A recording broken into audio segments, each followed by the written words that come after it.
Almost every survival guide out there is built on a lie, and that lie could get you killed.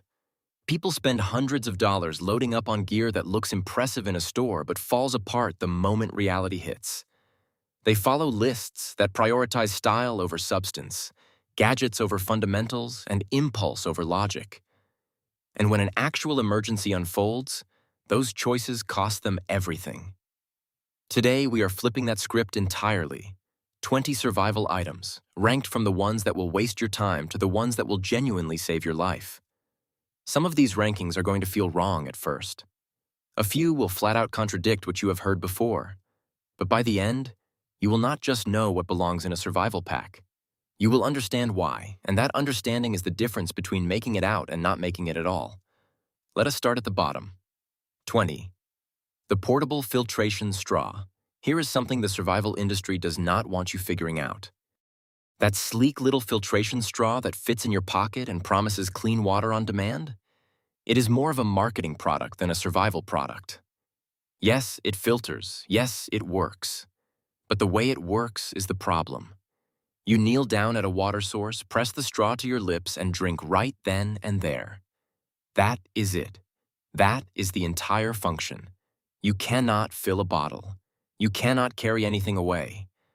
The moment you stand up and walk, you are back to having nothing. Think about what a real survival situation looks like.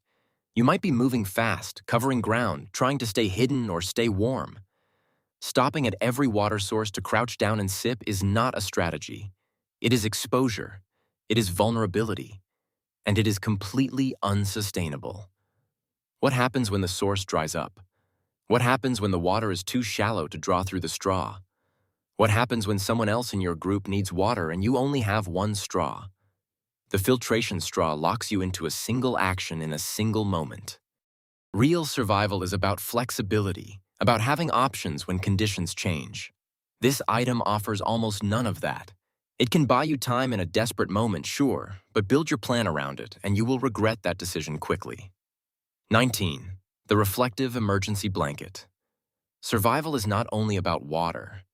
It is about your body temperature, and your body will lose heat faster than almost anything else can kill you in the wild. The emergency blanket understands this problem, and that is exactly why it made the list at all. Wrap it around yourself, and it bounces your own heat back at you, buying critical time in a cold environment. But here is the hard truth. It tears. It crinkles loud enough to announce your position to everything around you. And once it is done, it is done. You get one use, maybe two if you are careful, and then it is a crumpled piece of mylar. The bigger lesson here is what the blanket teaches you, not what it does. Exposure to cold is silent and fast.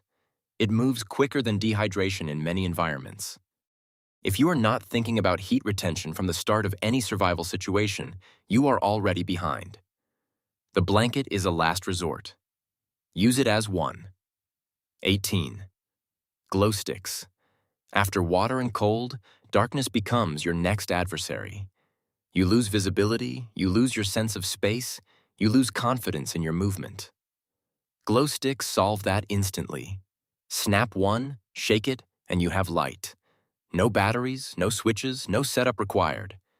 In a high-stress moment when your hands are shaking and your brain is overloaded, that simplicity is genuinely valuable. But you already know what is coming. The light runs down. 3 hours, maybe 6, and then you are holding a dim plastic tube that is more reminder than tool. There is no recharge, no refill, and no second activation. You burned your resource and got a window of light in return. For emergency signaling or one night of visibility, glow sticks are reasonable. For anything beyond that, you need to think further ahead than they will take you. 17. A standard flashlight. Now we step up. A flashlight gives you something glow sticks never can: control. You decide when the light turns on. You decide how long it lasts. You point it where you need it and turn it off when you do not. That is a meaningful upgrade in a survival context. But we have not escaped the dependency trap yet. The flashlight runs on batteries, and batteries run out. Every improvement in survival gear solves one problem while quietly introducing another. The glow stick had no control. The flashlight has control but a consumption clock ticking in the background. You are getting better, but you are not there yet. Understanding this pattern, solving one weakness at a time, is how you start thinking like someone who actually survives instead of someone who just has gear. 16. Hand crank radio. What if you did not need batteries at all? That is the promise of the hand crank radio, and it delivers on it. Turn the handle, generate power, get information, weather alerts, emergency broadcasts, updates from the outside world. In a long-term situation, staying informed is not a luxury. It is a tactical necessity. But the cost is physical. Cranking power by hand for a few minutes is manageable. Doing it for extended periods when you are already exhausted, cold, and running on minimal food is a real drain. The radio earns its place in a complete survival setup, but as a backup power source and information tool, not as a foundation. Lean on it too heavily and it becomes a burden. Know its role and it becomes a genuine asset. 15. The multi-tool. There is a reason this item is practically a survival cliché. Open one up and you have a knife, pliers, saw, screwdriver, file, and half a dozen other functions folded into something the size of your palm. The problem is right there in how impressive it sounds. When you are counting on a tool to do 10 things at once, you are accepting that it will not do any of them particularly well. The pliers lack leverage. The knife blade is too short for serious work. The saw will frustrate you. A multi-tool fills gaps. It is useful when you have nothing else. But the moment you start treating it as your primary tool for anything, you have already set yourself up for a harder time than necessary. Use it to fill in the spaces between your real gear. 14. First aid kit. This is the point in the list where something shifts. Up until now, we have mostly been talking about tools and their limitations. The first aid kit introduces a different element entirely. It acknowledges that survival is messy, that you will get cut, burned, blistered, and scraped, and that ignoring those injuries is how a small problem becomes a life-threatening one. An infected cut in the wilderness is not a minor inconvenience. It is a threat to your ability to move, to work, to think. But here is the critical part that most people overlook. Owning a first aid kit is not the same as knowing how to use one.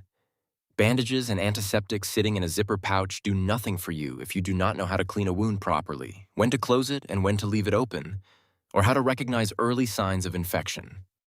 The kit is only as useful as the person holding it. That gap between having gear and understanding gear starts to define everything from this point forward. 13. Paracord. Once you understand that gear requires knowledge to function, a tool like paracord starts to reveal its real depth. On the surface, it is rope. Strong rope, yes, rated for hundreds of pounds, compact and lightweight, but rope. The thing is, rope that strong and that versatile quietly solves problems across almost every category of survival. You use it to build shelter, to hang a tarp, to create snares, to lash a splint, to secure a load, to rig a clothesline over your fire. The applications multiply the more you know. But that is exactly the catch. The cord itself does nothing without a person who understands how to apply it. Unlike a lighter that you click and get fire, paracord demands that you already have a plan. It rewards preparation and knowledge. It punishes improvisation and confusion. Does that sound familiar? It should, because every item from here forward shares that quality. 12. Fire starting kit. We have reached one of the absolute pillars of survival. Fire, not a comfort, not a luxury, not something you build when everything else is handled. Fire is a core need. It warms your body, cooks your food, boils your water, lifts your morale, and signals your location to rescuers. A proper fire starting kit gives you the ability to create that resource reliably, including a ferro rod as a primary, backup matches sealed against moisture, and tinder that you have already prepared. Because here is the thing about fire that most people discover too late. The tools alone are not enough. Fire needs dry tinder. It needs the right structure. It needs someone who has practiced building it under poor conditions, in wind and rain and darkness, not just on a sunny afternoon in the backyard. Like the first aid kit, like paracord, fire is where skill separates the prepared from everyone else. 11. A reliable lighter. And yet, right after making the case for skill and preparation, we have to be honest about something. Sometimes the simplest solution is the right one. A basic lighter does not ask anything of you. Click it and you have a flame. No technique, no practice, no ideal conditions required. In a real emergency, when stress is high and your hands might not be steady, the lighter bypasses all the complexity and gets you to fire immediately.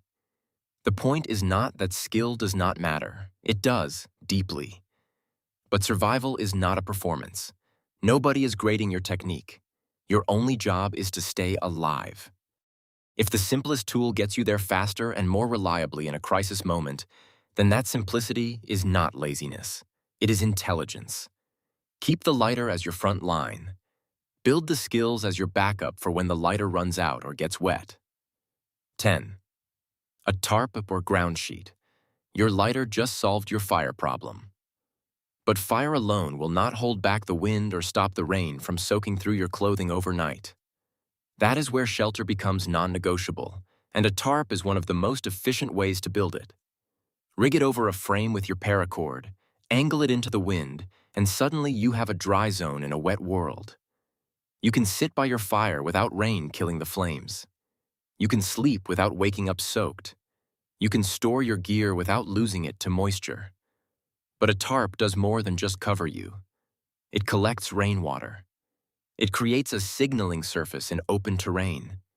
It gives you a clear perimeter, a sense of having a base rather than just wandering.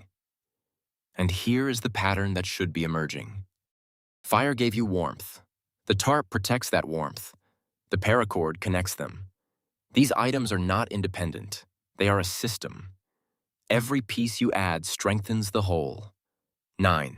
A fixed blade knife. If the tarp is the frame of your survival system, the knife is the engine. There is no other tool in this list that crosses more categories, serves more functions, or gets used more consistently than a quality fixed blade knife. It processes your firewood and prepares your kindling. It skins and fillets your food. It carves steaks for your tarp. It builds and repairs your gear. It is your most immediate form of self-defense and your most precise utility tool at the same time. Multi-tools had blades, yes, but a real fixed blade knife brings force, control, and length that no folding tool can match. And unlike most of the items ranked above it, the knife does not run out, does not need charging, and does not depend on conditions. It works because you work it. This is your constant, your daily companion. The one item you reach for more than any other. 8. A metal cooking pot. You have fire. You have a knife. You can keep yourself warm and build a shelter. But how long can you sustain that? Because there is a difference between surviving for a night and surviving for a week. The cooking pot is what starts pushing you from one into the other. Drop water in and set it over your fire, and you have just neutralized most biological threats in that water. Add whatever food you have found, prepared, or rationed, and you have a meal that your body can actually process and use. Think about how everything converges on that pot. The fire heats it. The knife prepared the food going in. The tarp keeps the rain from drowning the fire beneath it. The pot sits at the center of your survival workflow. It is the moment where resources become fuel, where raw materials become energy, where surviving the day becomes planning for tomorrow. 7. A quality water bottle. Everything eventually comes back to water. You can go weeks without food if you must. You can survive exposure with the right mindset and resources, but without water, the clock starts immediately, and it moves fast. A tough, reliable water bottle is not glamorous. It is not exciting. But it changes your entire relationship with survival. Instead of scrambling for water every time you need it, you carry your supply with you. You ration it. You plan your movements around it. You go from being reactive to being in control. And notice how it connects. The cooking pot lets you boil water to make it safe. The bottle lets you carry that safe water with you. The filter, which is coming next, makes any source viable. Together, they form your complete water system. Miss one and the system weakens. Have all three, and you have solved one of the most lethal threats in any survival scenario. 6. A water filtration system. Your bottle can carry water. Your pot can make it safe through heat. But what happens when you have used what you have and you are standing next to a river that may or may not be clean? A real filtration system, not the straw we started with, but a pump or gravity filter with proper media, means any water source becomes a viable one. Rivers, lakes, collected rainwater. Even stagnant puddles can become safe drinking water with the right filter. Now you are not rationing against a fixed supply. You are renewing constantly. Your survival situation just shifted from countdown to continuity. That is a fundamental change in how long you can sustain yourself. And here is the bigger picture. The straw at position 20 had the right idea but the wrong execution. The bottle, the pot, and the filter together form what the straw was pretending to be on its own. 5. Emergency food rations. Water keeps you alive. Food keeps you functional. That distinction matters enormously in a survival situation. Without adequate calories, your decision-making deteriorates, your physical capability drops, and the psychological weight of the situation becomes much harder to carry. Emergency food rations are not meant to be enjoyable. They are meant to be dense, long-lasting, and consistent. They give you energy when foraging has not worked out, when the fish are not biting, when you have been moving hard all day and you need something concrete to restore what you have burned. The limitation is obvious. Rations are finite. Once you eat through your supply, they are gone. And that is why the next two items exist. Because lasting survival is not about what you packed. It is about what you can generate. 4. A fishing and foraging kit. Stored food solves your immediate problem. A fishing and foraging kit solves the longer problem. Once you understand the difference between consuming and producing, your survival thinking levels up completely. A compact fishing kit, hooks, line, weights, and a few basic lures, weighs almost nothing and can feed you indefinitely if you are near water. Combine it with basic foraging knowledge for edible plants in your region, and you have created a renewable food supply from the environment around you. Notice how this connects back to everything else. You need your knife to clean the fish. You need your cooking pot and fire to prepare it safely. You need your shelter and water system to sustain yourself between catches. The fishing kit does not stand alone. It plugs into the system you have already built and extends how long that system can keep you alive. 3. Map and compass. Here is the thing about all of that gear, the shelter, the water, the food, the fire. It is all tied to location. And location can turn from an asset into a threat overnight. Resources run dry, weather closes in, terrain becomes impassable, or simply the place you are in is not safe to stay in anymore. A physical map and compass give you the ability to move with purpose. Not wandering, not guessing, not hoping a path leads somewhere useful. You read the terrain, you identify water sources ahead, you calculate distance and elevation, and you decide where to go next. No signal required. No battery needed. No satellite overhead. Just your knowledge of the land and two reliable tools. And here is what brings it all together. Every survival skill you have developed, your fire, your water system, your shelter, your food sourcing, those skills follow you wherever you go. But only if you know where you are going. Navigation is what makes the rest of your knowledge portable. 2. Large capacity water storage. We have talked about carrying water and filtering water and boiling water. But now we are talking about something different. We are talking about abundance. A large collapsible water container, something that can hold 10 to 20 liters, changes your survival posture from reactive to proactive.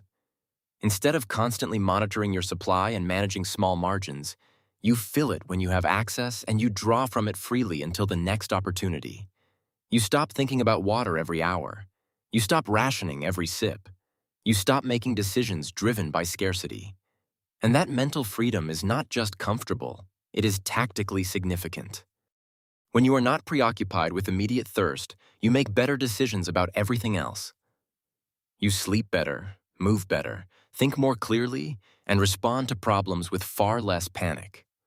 Water storage is not the most exciting piece of gear on this list, but it might be the one that changes your day-to-day survival experience more than anything else here. 1. Knowledge. And here we are, the top of the list. And there is no piece of gear here, no tool, no container, no blade, because the single most important survival resource is something you carry in your mind, not your pack. Knowledge. The ability to read a landscape and understand where water collects. The ability to assess shelter options before darkness falls. The ability to start fire from raw materials when every other option has failed. The ability to identify what is edible, what is dangerous, what to avoid, and what to pursue. Gear can be lost, stolen, broken, or simply used up.